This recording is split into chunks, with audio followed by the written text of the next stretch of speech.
வணக்கம் சொந்தங்களே, நான் உங்கள் அன்பு தோழி பேசுகிறேன். சொல்லாத கதை சேனலுக்கு உங்களை அன்புடன் வரவேற்கிறேன். நான் இந்த சேனலில் எதை பற்றின வீடியோ போட போகிறேன்னா, நான் என் லைஃப்பில் சந்தித்த நிறைய பிரச்சனைகள், அதுலேருந்து எப்படி வெளியே வந்தேன், ஸோ அதை எப்படி ஹேண்டில் பண்ணேன், அப்புறம் என் லைஃப்பில் நடந்த சில சுவாரஸ்யமான விஷயம், இது எல்லாத்தையும் தான் நான் சொல்ல போகிறேன். ஸோ இது மெயின் நான் சொல்ல காரணம் என்ன மாதிரி இந்த ப்ராப்ளத்தை யாராவது ஃபேஸ் பண்ணியிருப்பீங்க, இனி ஃப்யூச்சரில் பண்ண இருக்கலாம்.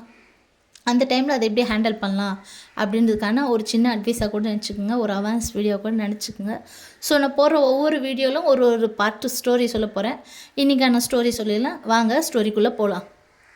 ஸோ ஃப்ரெண்ட்ஸ், இது நடந்து பார்த்திங்கன்னா 2013 நடந்தது. அப்போ நான் காலேஜை முடிச்சுட்டு அடுத்த வருஷம் இன்டர்வியூக்காக சென்னைக்கு போகிறேன். சென்னைக்கு போகிறதுக்கு நான் சென்னைக்கு அவுட்டரில் இருக்கேன், ஓகேங்களா. ஸோ நான் சென்னைக்கு போகிறப்போ என் ஃப்ரெண்டு திருவான்மூரில் சென்னையில் இருக்கா. அவளை நம்பி தான் நாங்கள் போனேன். நான் சென்னையிலேருந்து நான் போகிறதுக்கு போக 2 மணி நேரம், வர 2 மணி நேரம் ஆகும். நானும் என் சிஸ்டர் 2 பேரும் போனோம். போயிட்டு அங்கே சென்னையிலேருந்து இன்னொரு இடத்துல, அதே சென்னை ஏரியாவில் வேறு இடத்துல இன்டர்வியூ. என் ஃப்ரெண்டு சென்னை திருவான்மியூர் வந்துட்டா. எங்களுக்கு திருவான்மியூர் தான் நாங்கள் போனால், சென்னையில் போகிற இடம் திருவான்மியூர் தான் நாங்கள் போகிற ரூட்டு. ஸோ அவள் வந்துட்டு நாங்கள் 2 பேரும் இன்டர்வியூ போடுறதுக்கு நிறைய பஸ்ஸில் போனோம், ட்ராவல் பண்ணோம், சாப்பிட்டோம். எல்லா இதுவும் பார்த்திங்கன்னா ஃபுல் அண்ட் ஃபுல் எக்ஸ்பென்ஸ் நான் ஃபுல் காசை செலவு பண்ணிட்டேன். என்னோடய கேரக்டர் எப்படின்னா, என்கிட்ட இருக்க காசு எவ்வளோ இருக்கோ அது அப்போவே செலவு பண்ணிவிடுவேன். அடுத்த இதுக்கான எடுத்து வைக்கிற கேரக்டர் உண்மையாக கிடையாது. ஏன்னா நானே இதை பெருமைப்படுத்திக்க விரும்பலை. அது நான் எல்லாத்தையும் எடுத்து செலவு பண்ணிவிட்டேன். லாஸ்ட்டு இன்டர்வியூலாம் முடிச்சுட்டு ஒரு 7 o'clock இருக்கும். நாங்கள் ரிட்டன் திருவான்மீர் வந்துட்டோம். சரி, என் ஃப்ரெண்டு என் கூட வந்தாலும் அவளுக்கும் பாய் கட்டிட்டு அவளை அனுப்பிச்சிட்டு திடீர்னு சரி பஸ்ஸுக்கு போகலாம், எவ்வளோ தான் இருக்குது அப்படின்னு சொல்லிட்டு செக் பண்ணி பார்க்குறோம். ஃப்ரெண்ட்ஸ், நீங்கள் நம்ப மாட்டிங்களா எனக்கு தெரியல. அப்போ என்கிட்ட இருந்து வெறும் 33 ரூபா. ஒருத்தரோட டிக்கெட்டே 35 ரூபா அப்போது. ஸோ எங்கள் ஏரியாவுக்கும் திருவான்மீருக்கும் நானும் எங்கள் அக்காவும் இருக்கும். அப்போ 70 rupees ஆகும்ல. சரி, அங்கேருந்தும் எங்கள் ஏரியாவுக்கு அங்கேருந்து அவுட்ரு உள்ளே போனோம். நாங்கள் அங்கே ஒரு ஆட்டோ பிடிச்சி போனோம். என்ன பண்ணுறதுனே தெரில, யார்கிட்ட போய் கேட்குறது தெரியல. அப்போ ஒரு கீபேட் ஃபோன் வச்சுருக்கோம். ஜிபே அந்த வசதி கூட எதுவும் கிடையாது. ஸோ என்ன பண்ணுறது ஒன்றுமே புரியல. வீட்டில் சொல்லலாமா, வீட்டில் சொல்லிவிட்டேன் இதுக்கப்புறம் நம்மளை வேலைக்கு இன்டர்வியூக்கெலாம் சென்னைக்கு அனுப்புவாங்களா அப்படிலாம் நினச்சி யோசிச்சுட்டு என் ஃப்ரெண்டுக்கே கால் பண்ணோம். ஏன்னா அவள் திருவான்மூர் தானே. நான் நிற்கிற பஸ் ஸ்டாப்புக்கும் அவளுக்கும் பார்த்தீங்கன்னா கிட்டத்தட்ட ஒரு 20 minutes தான் ஆகும் அவங்க வர்றதுக்கு. என் ஃப்ரெண்டு செஞ்ச நம்பிக்கை துரோகியை பாருங்கள். ஃபோன் பண்ணி இந்த மாதிரி நாங்கள் பஸ் ஸ்டாப்பில் இருக்கோம், கையில் காசு இல்லை, நான் பார்க்கவே இல்லை, எல்லாத்தையும் செலவு பண்ணிகிட்ருக்கேன் அப்படின்னு சொன்னதுக்கு, இல்லை என்னால் இப்போ வரவே முடியாது, அன்டைம் ஆகிடுச்சு, சென்னையில் அந்த மாதிரி வெளியே வர முடியாது. பாருங்கள், சென்னையிலேருந்து ஒரு 4 ஸ்ட்ரீட்லேருந்து கூட வர முடியாதான். இங்கேருந்து நாங்கள் வெளியே ஊருக்கு போகிறதுக்கு அதுக்கு எப்படி வேணாலும் போகலாம். எங்ககிட்ட காசே இல்லை. என் ஃப்ரெண்டும் இது பண்ணிட்டா, கை வச்சுட்டா, என்ன பண்ணுறது இல்லை, வீட்டுக்கும் சொல்லலை. இன்றைக்கி எப்படி வீட்டுக்கு போகிறோம் அப்படி பெரிய கேள்விக்குறி. அந்த இடத்துல பாருங்கள் என்னோடய சுச்சுவேஷன். எங்கள் 2 பேரும் எப்படி யோசிச்சுட்டு போவாங்க. அதுக்கப்புறம் என்ன பண்ணேன், நான் ஒரு கொலுசு போட்டிருந்தேன். ஸோ நான் சொன்னேன் எங்கள் அக்காயிட்ட, நம்ம இந்த கொலுசை அடமானம் வச்சுட்டு நம்ம போயிடலாம் அப்படின்னு சொன்னதுக்கு, இல்லை இது என்ன ஏரியானே தெரியல, இனி நம்ம சென்னைக்கு வருமானு கூட தெரியல. ஏன்னா எங்களுக்கு சென்னையில் யாருமே தெரியாது, வருமா தெரியாது, அந்த மாதிரி நம்ம நகைலாம் வைக்கக்கூடாது அப்படின்னு எங்கள் அக்கா சொன்னாங்க. சரி சொல்லிவிட்டு என்ன பண்ணோம், சரி நம்ம ஏன் நம்ம ஏரியா வரையும் ஓடியே போகக்கூடாது அப்படின்னு நினச்சோம். ஓடி போகிறதுக்கு சரி சொல்லி ஓடி நடந்து போகிறோமா அப்படின்னு நினச்சிக்கோங்க. நடந்து போயிட்டு அப்படியே ஓடணும். நாங்கள் மூச்சு முட்டை ஓடிட்டு, ஸோ திருவான்மூர் அடுத்த ஸ்டாப்பு பாலவாக்கம்னு நினைக்கிறேன், அது வரைக்கும் ஓடணும். ஓடி பார்த்தா என்ன ஒரு 7 ரூபாய் தான் எங்களால் சேவ் பண்ண முடிஞ்சுது. ஓடிட்டு முடியல, இதுக்கப்புறம்லாம் நம்மளால் ஓட முடியாது. நைட்டு ஃபுல்லாக ஓட முடியும் ஊருக்கு. அந்த டைம் அந்த மாதிரிலாம் முட்டாள்தனமாக யோசிக்கிறோம். அப்புறம் எதாச்சும் பார்க்குறேன், இந்த சினிமாவில் வர மாதிரி எங்கள் ஊருக்கு ஆட்டோக்கார் ஒருத்தர் அங்கே இருக்கார். அவர் ஆட்டோ வச்சுட்டு நிற்கிறாரு. நான் இன்னும் ஐயோ கடவுளே கண்ணில் பார்த்துட்டோம், நம்ம ஒரு ஆட்டோக்காரு, நம்ம இதில் ஏறி ஊருக்கு போயிடலாம். அவர் பார்த்திங்கன்னா இந்த மெயின் ரோட்டில் ஒரு ஒயின் ஷாப் இருந்தது, அங்கே தான் பக்கத்தில் ஆட்டோ இருக்குது. நம்ம ஊர் ஆட்டோக்காரு, நம்ம இந்த ஆட்டோவில் ஏறி போயிட்டு அங்கே போயிட்டு காசு கொடுத்துடலாம் ஊருக்கு போயிட்டு அப்படி பேசிட்டு அவர்கிட்டே போய் சொன்னான்னா, இந்த மாதிரி வந்தோம் வேலை விஷயமா, காசு எல்லாம் செலவு பண்ணிவிட்டு அங்கே ஊருக்கு போயிட்டு உங்களுக்கு காசு கொடுக்குறோன்ட்டு சரிங்க ஏறுங்கன்ட்டோன்னா நாங்களும் ஆட்டோவில் ஏறி உட்காந்துட்டோம். அவர் என்ன பண்ணார், ஒரு ஜென்ட்ஸ் அங்கே நின்றுட்டு இருந்தார். அவங்க வேறு ஏதோ கதை பேசினாங்க போல். ஆமாம் 2 பேர் இருக்காங்க வந்திருக்காங்க இப்படின்னு சொல்லவே எங்களுக்கு பயமாயிடுச்சு. எங்களை பற்றி தான் சொல்கிறாங்களோ, நம்மளே தான் பண்ணிவிடுவாங்களோ அப்படின்ட்டு பயத்தில் என்ன பண்ணோம், அந்த ஆட்டோ விட்டு அவர்கிட்டே சொல்லாமல் இறங்கி ஓடிட்டோம். ஓடிட்டு அப்போ எங்கள் அக்கா பக்கத்தில் ஒரு சர்ச்சுன்ட்டு எங்கள் அக்கா சொன்னாங்க. அவங்க இந்த கிறிஸ்டின் இதெல்லாம் ரொம்ப நம்புவாங்க. அவங்க என்ன சொன்னாங்க, இந்த மாதிரி சர்ச்சில் ஹெல்ப் கேட்டால் ஹெல்ப் பண்ணுவாங்க, கண்டிப்பாக பண்ணுவாங்க, நம்ம போய் ட்ரை பண்ணலாம் அப்படின்ட்டு போகணும்.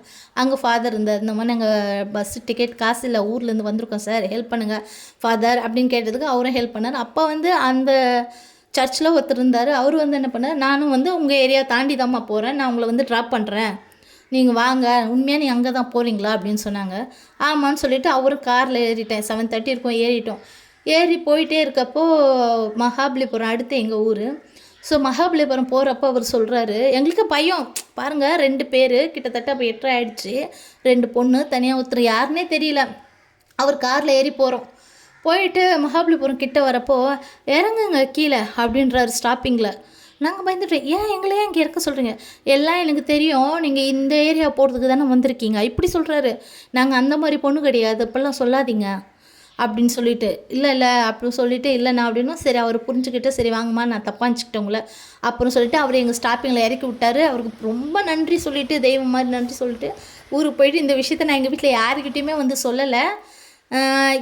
அப்புறம் கொஞ்ச நாள் கழித்து எங்கள் சித்தப்பா ஒருத்தர்கிட்ட அந்த ஆட்டோக்கார் வந்து தெரிஞ்சவர், அவர் வந்து சொன்னார், இந்த மாதிரி உங்கள் ரிலேஷன் பொண்ணுங்க 2 பேரும் வந்து ஆட்டோவில் வந்தாங்க, டிக்கெட்டு காசு இல்லைன்னு என் ஆட்டோவில் ஏறி உட்கார சொன்னால் திடீர்னு காணாது போயிட்டாங்க. அவர் வந்தீங்களா அந்த விஷயம்லாம் கேட்டார். அப்புறம் நாங்கள் வீட்டில் சொல்லலை. அதுக்கப்புறம் அவரும் வீட்டில் வந்து சொல்லிட்டு இந்த மாதிரிலாம் பண்ணியிருக்காங்க சென்னைக்கு போயிட்டு அப்படின்ட்டு. வீட்டில் அதுக்கப்புறம் என்ன சொன்னாங்க, போகிறீங்களா, ப்ராப்ளம் நடக்கிறது பெரிய எல்லா இடத்துலையும் நடக்கிறது இயல்பு தான், அதை இப்படி மறைச்சி இது பண்ணாதீங்க அப்படின்னு சொன்னாங்க. அன்னையிலேருந்து பாருங்கள் இன்னும் அந்த ஒரு ஃப்ரெண்ட்ஷிப் பாருங்களேன், ஃப்ரெண்ட்ஷிப்பு எத்தனையோ ஃப்ரெண்ட்ஷிப் பார்க்குறேன். எனக்கு ஃப்ரெண்ட்ஷிப் மேலே உண்மையாக நம்பிக்கையே இல்லைங்க. நான் ஃபேஸ் பண்ண ஃப்ரெண்ட்ஷிப் எப்படி ஒரு இக்கட்டான சூழ்நிலையில் நம்மளை கையை விட்டுருக்காங்க. இப்படிப்பட்ட ஃப்ரெண்ட்ஷிப்லாம் நம்மளுக்கு தேவையா? நல்ல ஃப்ரெண்டு, உயிர் கொடுக்குற ஃப்ரெண்டு இருந்தால் உயிரை கொடுத்து பழகுங்க. இந்த மாதிரி ஏமாத்துகிற ஃப்ரெண்டு இருந்தால் தயவு செஞ்சு அதுங்கிட்டலாம் பழகவே பழகாதீங்க. இதுதான் நான் உங்களுக்கு சொல்ல வரேன். அது அந்த காலம் நட்புக்காக உயிரை கொடுக்குறது எல்லாம் கொடுக்குறது. இந்த காலத்துலாம் அப்படிலாம் கிடையாதுங்க. எனக்கு ரொம்ப சென்னை இது வந்து ரொம்ப ஒரு ஃபஸ்ட்டு எக்ஸ்பீரியன்ஸு. இன்டர்வியூக்காக போயிட்டு இன்னும் சில வீடியோ வந்து நான் வச்சுருக்கேன், சில ஸ்டோரிங்க வச்சுருக்கேன் இன்ட்ரெஸ்டிங்காக. அதெல்லாம் நெக்ஸ்ட்டு வீடியோவில் சொல்கிறேன். ஸோ இந்த எனக்கு நடந்த இந்த பிரச்சனை பார்க்குறப்போ கரெக்டாக அந்த ரன் படத்தில் வந்து விவேக் சார் வந்து கோச்சிட்டு போயிடுவார்ல, நான் வந்து அங்கே சிவா வீட்டுக்கு போகிறேன், அங்கே போய் நான் பார்த்துக்கிறேன் அப்படி இப்படின்னு சீன் போயிட்டு அங்கே போயிட்டு அட்ரஸை தொலைச்சிட்டு சுற்றுவார் பாருங்க சிவா அப்படி தாங்க சுற்றினேன். இன்னுமே எங்கள் அக்கா அந்த பொண்ணு பேரை வச்சு கிண்டல் பண்ணி, சென்னைக்கு போறியா, நம்பி போனியா, உங்கள் ஃப்ரெண்டு சூப்பர் ஃப்ரெண்டு, சூப்பராக உன்னை காப்பாற்றினா இன்னுமே கிண்டல் பண்ணுவாங்க. உண்மையாகவே ஃப்ரெண்ட்ஷிப்க்கு ரொம்ப ரொம்ப ஒரு துரோகின்னா அவள் பேரை உண்மையாகவே நான் சொல்லுவேன். இந்த மாதிரி துரோகி ஃப்ரெண்டு உங்களுக்கும் யாராவது இருந்தாங்கன்னா கமெண்ட்டில் சொல்லுங்கள். இல்லை உங்களுக்கும் இந்த மாதிரி ப்ராப்ளம் நடந்திருக்குன்னா சொல்லுங்கள். எது விஷயம் நடந்தாலும் ஃபேமிலியில் வீட்டுக்கு அப்பா அம்மாவுக்கு இன்ஃபார்ம் பண்ணிவிடுங்க, இல்லை உங்களுக்கு தெரிஞ்சவங்களுக்கு இன்ஃபார்ம் பண்ணிவிடுங்க. அதை அடுத்த கட்டம் இன்னும் அதை யோசிங்க. நீங்களே அதை ஃபேஸ் பண்ணலான்ட்டு முன் வந்து பண்ணாதீங்க. ஆனால் இப்போதைக்கு டெக்னாலஜி எவ்வளோ வளர்ந்துடுச்சு. இப்போ ஏதாவது எமர்ஜென்சின்னா கூட ஒரு கூகுள் பே இருக்குது, அதில் காசு அனுப்புகிறாங்க, கொள்கிறாங்க. எவ்வளோ விஷயம் இருக்குது. அந்த டைம் நாங்கள் மாட்டிக்கிட்டோம், அதுதான். ஸோ இந்த மாதிரி வீடியோ நிறைய பார்க்கணும், உங்களுக்கு இன்ட்ரெஸ்டாக இருந்ததா இந்த ஸ்டோரிலாம் கேட்கணுன்னா சொல்லாத கதை சேனலை சப்ஸ்கிரைப் பண்ணிவிட்டு லைக் பண்ணிவிட்டு பாருங்கள் ஃப்ரெண்ட்ஸ். நீங்கள் தான் நீங்கள் கொடுக்குற ஆதரவில் தான் இனி அடுத்தடுத்த ஸ்டோரியை நான் போனேன். இது வந்து ரொம்ப நாளாக நான் போகணும் ஆசைப்பட்டேன். ஸோ இவ்வளோ நேரம் உங்கள் டைம் ஒதுக்கி நீங்கள் இந்த வீடியோ பார்த்ததுக்கு எனக்கு ரொம்ப நன்றி. என் கதையெல்லாம் கேட்டதுக்கு. இன்னும் சுவாரஸ்யமான கதைகளும் நான் வச்சுருக்கேன். ஸோ ஃப்ரெண்ட்ஸ், நம்ம அடுத்த ஸ்டோரியில் கண்டிப்பாக மீட் பண்ணலாம். நல்ல இன்ட்ரெஸ்டானிங் ஸ்டோரிங்க உங்களுக்கு சொல்கிறதுக்கு ஆசைப்பட்றேன். ஓகே ஃப்ரெண்ட்ஸ், பாய்.